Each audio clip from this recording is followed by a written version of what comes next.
Ebidensya po. Kailangan may ebidensya. May resibo. Ito yung resibo po. Ito yung ipipresent ni Martin Romualdez sa ICI. Kaya si Martin Romualdez, mga kababayan, hindi siya natatakot pumarap kasi may resibo. At si Chis Escudero, mga kababayan, ang resibo, klarado, may pirma siya. At nakita pa, nahuli ka, mga kababayan, siyang pumunta sa Congress.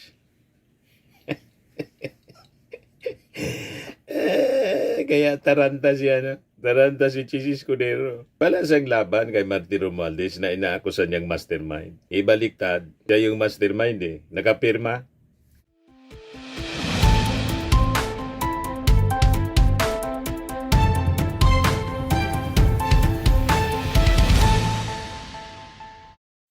Hello po mga kababayan, si Dante Maravillas, Bicolano vlogger, broadcast journalist from Albay. Pag-usapan natin yung investigasyon po ng ICI kasi ngayong araw na to, nakatakdang humarap si Speaker Martin Romualdez po sa ICI.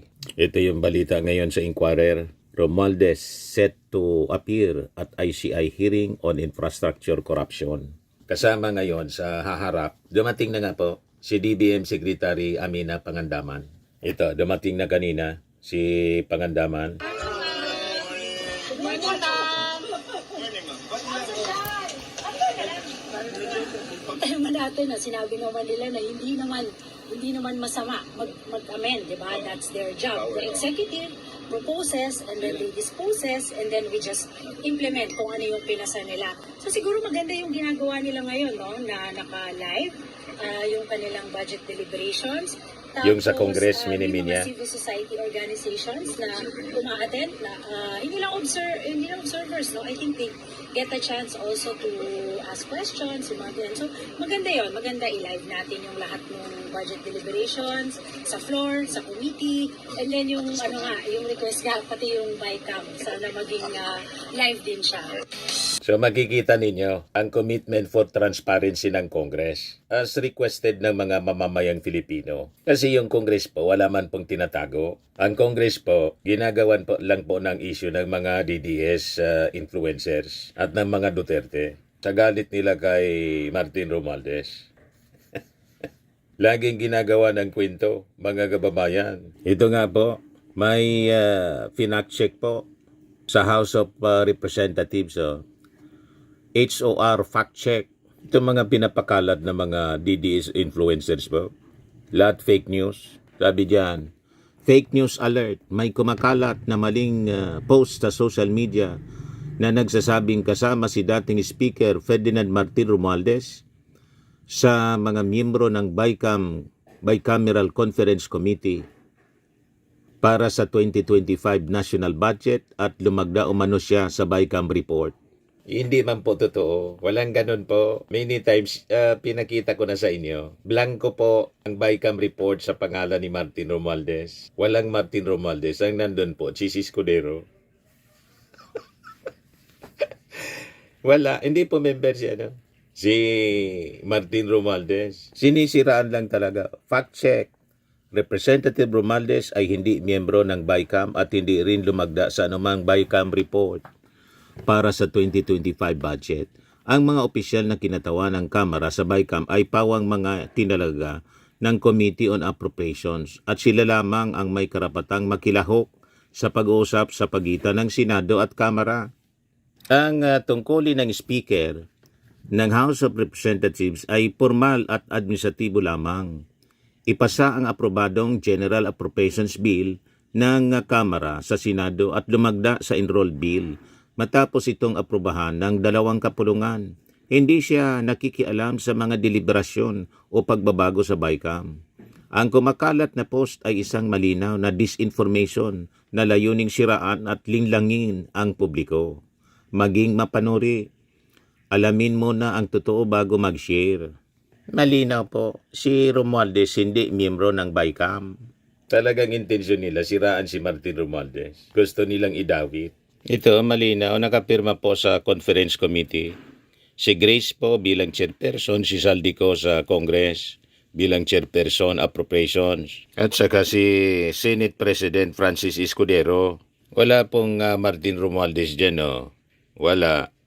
Blanco. Kasi hindi man siya member.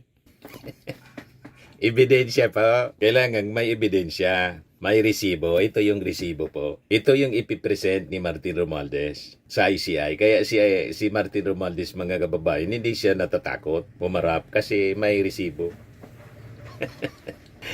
At si Chis Escudero, mga kababayan, ang resibo, klarado, may pirma siya. At nakita pa, nahuli ka, mga kababayan, siyang pumunta sa Congress.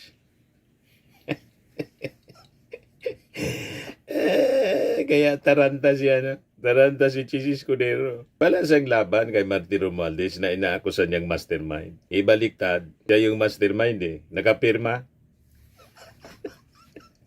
Kaya tama itong post ngayon, 47 minutes ago pa lang ni Atty. Jesus Falsis. Sabi ni Atty. Falsis, Martin Romualdez defense. According to my Tweety Birds, on one from the Senate and one from the House, the main defense that ex-speaker Martin Romualdez will raise before the ICI is an attack card on ex-president, Senate President pala, Chis Escudero. Apparently, on paper, talagang walang footprint or signature ni Romualdez sa BICAM or small committee. Wala pong footprint. Ngayon, tingnan ninyo. Yung wala siyang pirma. Wala din yung pangalan niya. Kasi hindi siya member ng BICAM. Paano siyang sisisihin ng insertions na sinasabi nila? Ang may footprint at may pirma po, si Chis Escudero. Sabi ni Atty. Falsis, I checked the BICAMs of the last three budget laws, 2023, 2024, and 2025. Martin Romualdez, as a sitting House Speaker then, was not a member of any of the BICAMs. This was unlike Senator Chis Escudero, who was part of the 2025 budget BICAM despite being a sitting Senate President. Sabi niya dito sa kanyang post, legislative insiders attest that the Senate President or House Speaker has never in history been part of the BICAM. Dati man talaga siya na hindi parte ng BICAM, ang Senate President, based sa history, pati yung Speaker. O ngayon, ang tanong, bakit nangyalam si Chis Escudero? Anong meron? Bakit binago niya? Yung tradisyon. O, di ba? Nahuli kang pa, mga kababayan, pumunta siya sa Congress. Bakit ganon ka desidido? Anong meron? Yung sabi ni Atty. Falsis, I cannot verify that for all of history, but just checking the last 3 years. I can see that is true, except for the 2025 budget when Chis Escudero broke precedent. Siya nagbago po by being the first Senate President to be part of the budget BICAM. Di ba may mali siya? Gusto sigurong alam na ninyo. Kasi may plano sa 2028 presidential or vice presidential elections. Gusto makipagtandem siguro kay Sara Duterte. Kasi nang tumakbo siyang vice president, natalo. Ito na niya yung ating pagkakataon. Siyempre, kailangang mag-ipon. Di ba pa? Alam na ninyo, may gastusan. At si Chis Escudero, mga kababayan, inamin niya na tumanggap ng 30 million pesos mula sa kontraktor. And in fact, pinatawag siya ng COMELEC para magpaliwanag. At ang latest ngayon na balita, ito sa Inquirer, Escudero's lawyer seeks extension in filing affidavit before COMELEC. Yan o.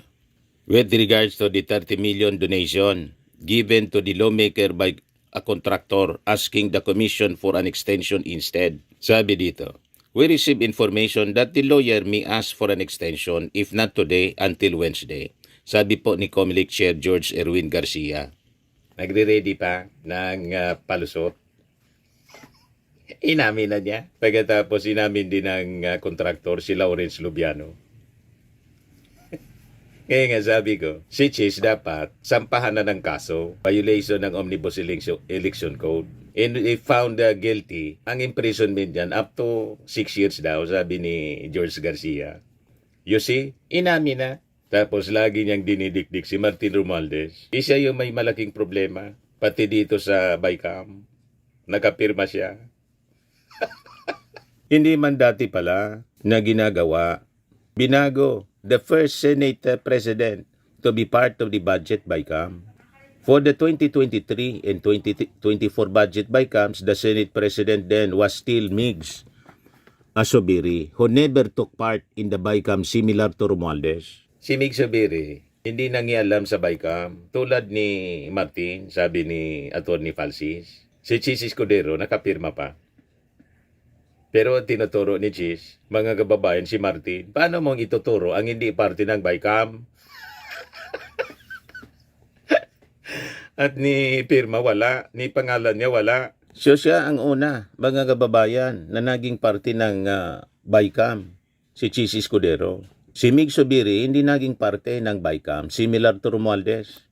The signature list to the 2025 budget BICAM is particularly glaring. Grace Poe and Saldico are on top of the signatory list because they are the chairpersons, but for the Senate, in the last part is Senate President Chis Escudero, while for the House members, you cannot find Martin Romualdez. Yan o, malinaw, Grace Poe, Saldico, mayroon, yan, mga senador, mga congressmen, si Jinggoy nakapirma, si Tolentino. O, hanggang dito lang mga kababayan, si Acop nakapirma. O, hanggang dito, wala, blanco.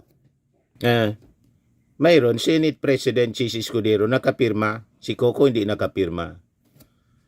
Parte ng BICAM. First time na si Chis Escudero na Senate President nangialam. Yung mga previous Senate President, di man nangingialam, pati Speaker. At si Martin Romualdez, minintain niya na hindi mangialam. Hindi man siya member, mangialam.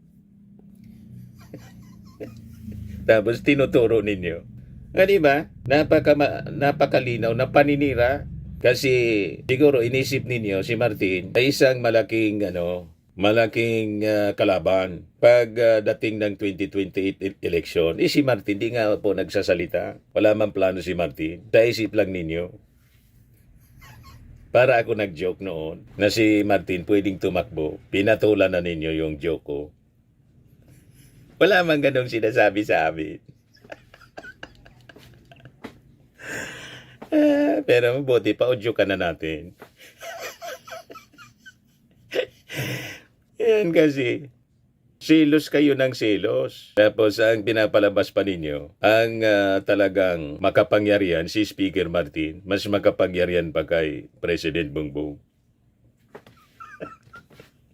Sino man maniwala sa inyo? Nag-resign na nga si Speaker. Never pa sa history ng ang Speaker napalitan dahil nag-resign yung incumbent. Wala po. Kudita palagi. Kinukudita ng mga members. Pero si Speaker Martin gustong mag-resign. At nag-resign nga. Ayaw ng majority ng Congress, members ng Congress na mag-resign sana. Kaya nagsakripisyo na lang siya para walang masabi na gagamitin niya yung influencer speaker dito sa investigasyon. Pero you just imagine, ganun pa rin ang iniisip ninyo kahit ordinary congressman na lang si Martin Romualdez. Ano nangyari sa utak ninyo? Di ba po? Yan malinaw oh. Post ito ni Atty. Jesus Falsis. Ngayon lang oh. Sabi dito sa kanyang post, this defense by Romualdez is a strategy to corroborate and bolsters Grace Poe's existing testimony before the ICI that she was sidelined and displaced in the BICAM by Chis Escudero. In worse, as Politico PH has reported that the smaller BICAM consisted only of Chis and Saldico, as evidenced by CCTV footage showing Chis going to the House of Representatives on November 30, notwithstanding it was a holiday. Ito yung report ni Corina sa Bilyonaryo. Mas tumindi pa ang espekulasyon sa umano'y budget insertions ni SP Chis.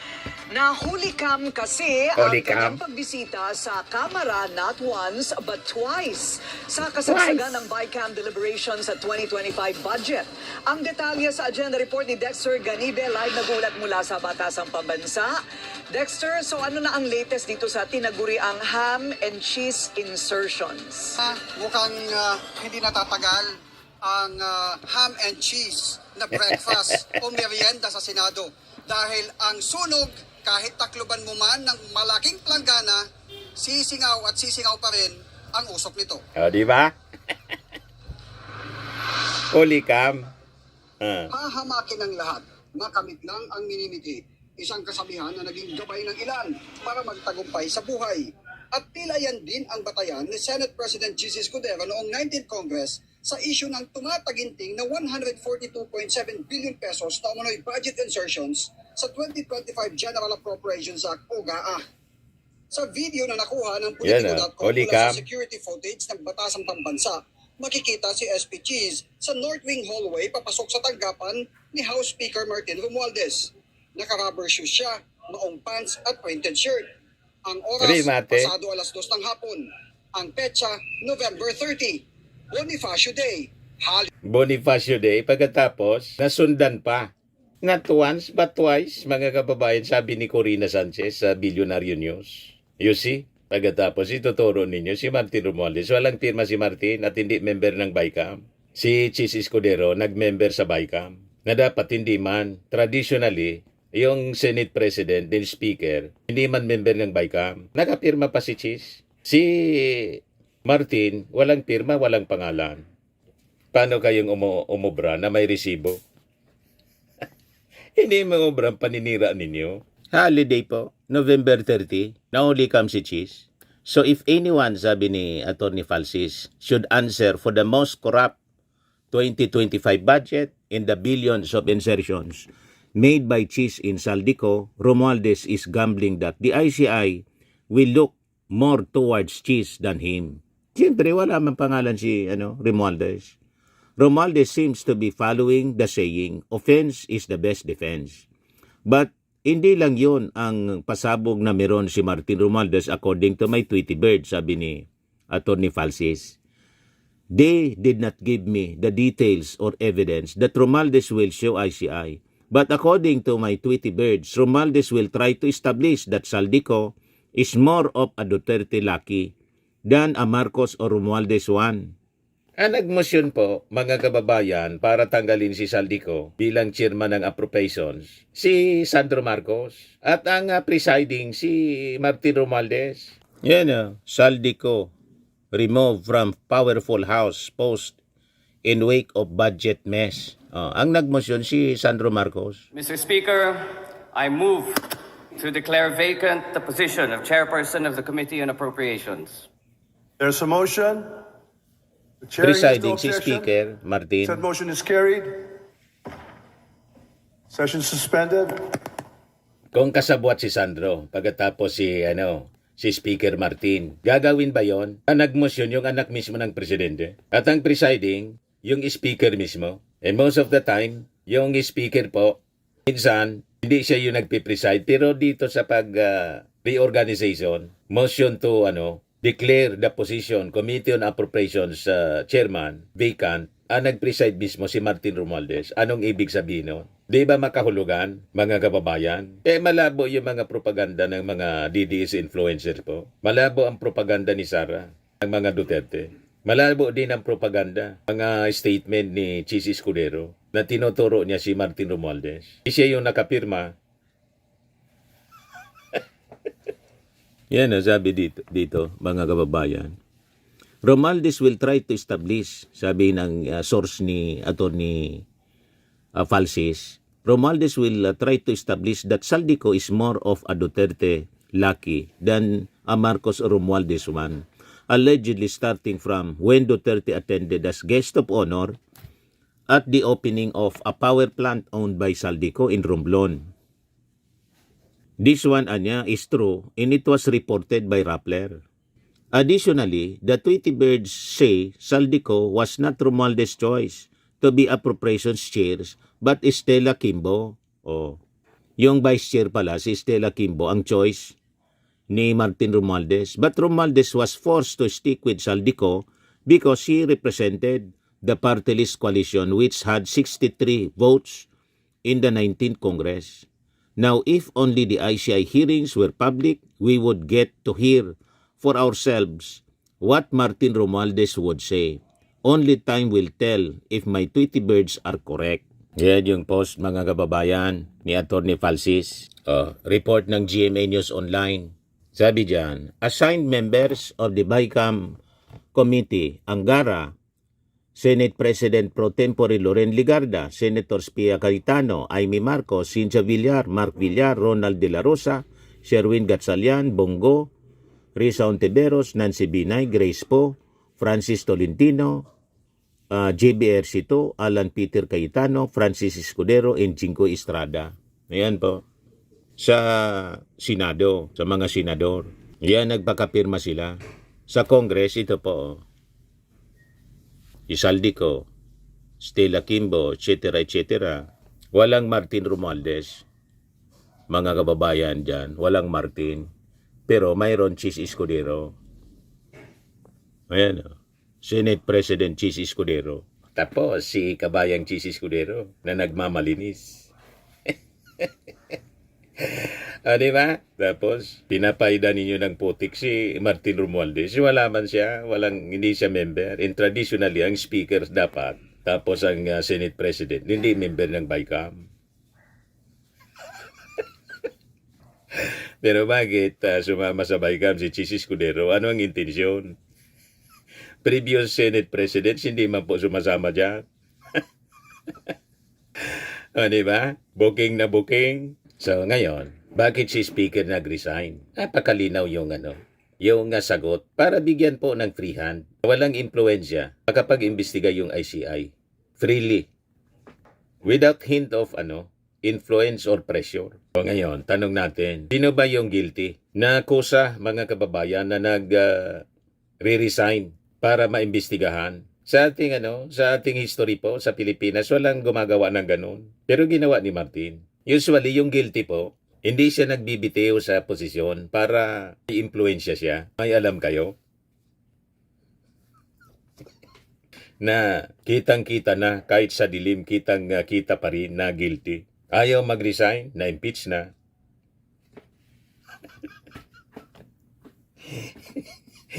Si Martin nabanggit lang, lang direktang naglilink, name dropping lang, ni Diskaya at saka ni Gutesa. Nag-resign si Martin Romualdez. Yan ang taong may delikadesa.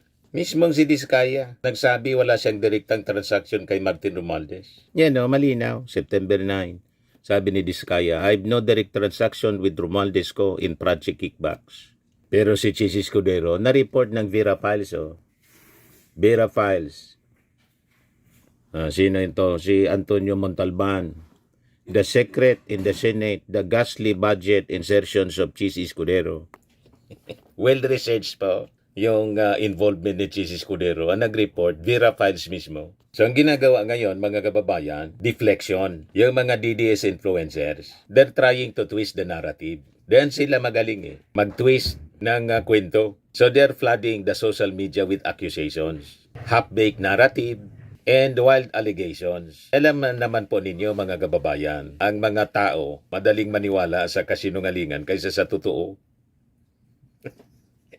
Di ba? Kasi natura sa atin yung pagiging marites. Pag chismis po, madaling kumalat. Di ba po? Kaya ito yung tinatama natin kasi flooded ang social media ng mga kasinungalingan. Kaya tayo dito, habang nagkikwento, tawa-tawa lang tayo po kasi hindi man tayo, relax lang tayo. Pag nandiyan ka sa katotohanan, dapat relax ka, hindi ka pikon. Kaya wala kayong marinig na mga masasamang salita. Kasi maniwala kayo sa hindi, sasabihin namin ang totoo. Di ba? Yung ginagawa ng mga DDS, pati yung ICI, gustong siraan. Hindi daw ka panipaniwala kasi bakit hindi gawing live? Pag ginawa yan live, baga pagdating ng oras, lahat ng lumabas na kwento, baliktarin ninyo. Bakit yung husgado? Hindi live, binapaniwalaan ninyo yung desisyon. Pati yung sa impeachment na dineclare na ang konstitusyonal. Pero nirespeto namin. Di ba? Pag pabor sa inyo, okay, kahit hindi live. Pag hindi pabor, linoto. Yan ang gusto ninyong paniwalaan ng tao. Yung inappoint nga ng ating Pangulong Chairman ng ICI, dating appointee ni Digong, hindi kayo naniniwala. Yung member, si Babe Singson, appointee ni Pinoy, You see? So makikita ninyo, si Martin Romualdez, kalma lang. Hindi niya kailangan ipagsigawan ang kanyang innocence. Malinaw naman na his actions speak louder. Kasi nire-respeto niya yung proseso. Wala siyang angal nang ipatawag ng ICI. Okay niya, I'm prepared. He showed humility in transparency. Yan ang karakter, mga kababayan, ni Speaker Martin. Pareho sa ating Pangulong Bongbong. Kalma lang po. So makikita ninyo until today, wala pong credible evidence laban kay Martin. Walang dokumento, walang testimony. Yung sinasabing testimony ni Gutesa, peke yung notaryo. At nagtago na. O diba? Ayaw matanong ng DOJ. Ano yun? Kung nagsasabi ka ng totoo, bakit ayaw mo matanong ng DOJ?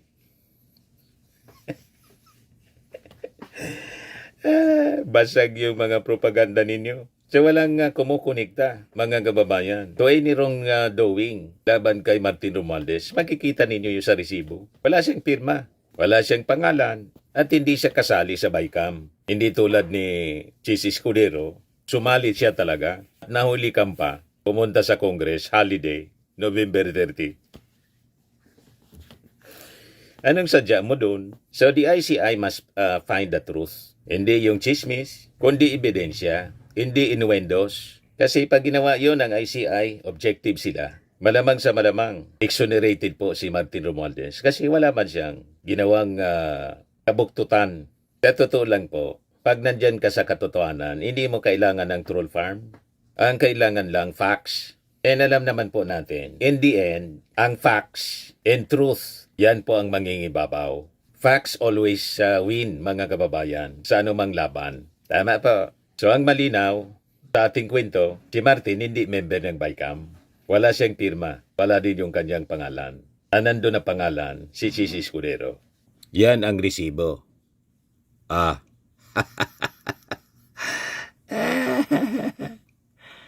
Yan ang resibo. Grace po, Saldico, iba pang mga congressmen. Malinaw na malinaw, mga kababayan. Yan post ito po ni Attorney Jesus Falsis ngayon lang. Para alam ninyo yung source natin. Hindi siya gawa-gawa. Dumating na po sa ICI si Speaker Martin or dating Speaker Martin.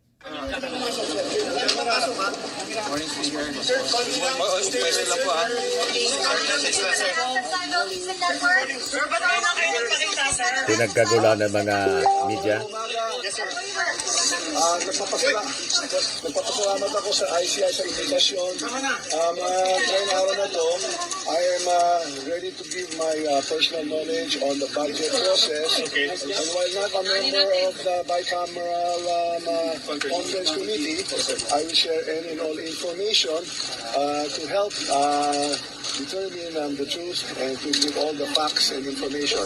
I will be here to help in any way to speed up the resolution of the fact-finding and investigation for the ICI. Thank you very much. So may communication ka kay Saldico? Sir, may communication ka kay Saldico?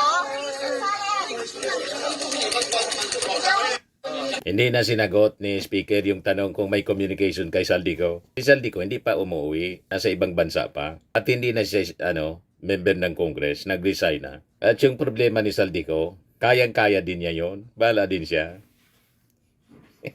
Di ba? Sa mga naghanap ng malinis and spacious fitness gym, pumunta lang po kayo sa aming Colossal Fitness Gym. We also offer Grab Car Rental with our brand new 2023 model ng Toyota Innova. We also accept booking for those who are planning to travel via PAL, Cebu Pacific, and other airline companies, local and international, and bills payment for Meralco Bills, PLDT, Aleco Bills, etc. Ang Colossal Fitness Gym is located at 3rd floor Security Bank Building, Landco Business Park, Legazpi City, Albay. For inquiries, look for Chilon Maravillas. Contact number 0966-802-0949. Yan yung aming Innova. Lagi na pong matao sa amin. Pati mga foreigners po, tingnan ninyo. Mga British tourists sila. Ang lalaki ng katawan na, mga kababayan, nag-gym sa amin. Ito naman po, Indian National. Ito mga mga European sila. Ito naman yung bago naming product na binibenta online, Eye Glow Serum. Whitening po siya galing sa South Korea. Tingnan ninyo yung epekto sa aking anak na architect entrepreneur, Riz Maravillas. For inquiries, look for Riz Maravillas on FB. Ito naman po, Firmax Firming and Lifting Cream, pinapahid po sa mga pulses and other affected areas. Mainam po ito sa mga pains at paninigas na mga kaso-kasuan. Ito po, Automax Radiant Serum. Sa mukha naman yung application. Anti-aging po siya. You will look 10 years younger than your age. Ito naman po yung bagong product naming binibenta online. I Am Worldwide Amazing Pure Organic Barley Powdered Drink Mix from Australia. Magaling po ito sa mga cancer patients. Tingnan ninyo si cancer survivor na po siya. Actress Maritoni Fernandez. At saka for cancer preventions po. Yan pa po yung iba naming mga celebrity endorsers.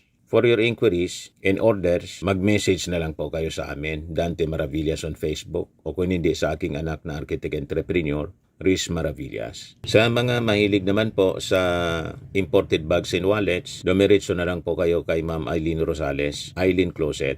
Naka-base siya sa Amerika.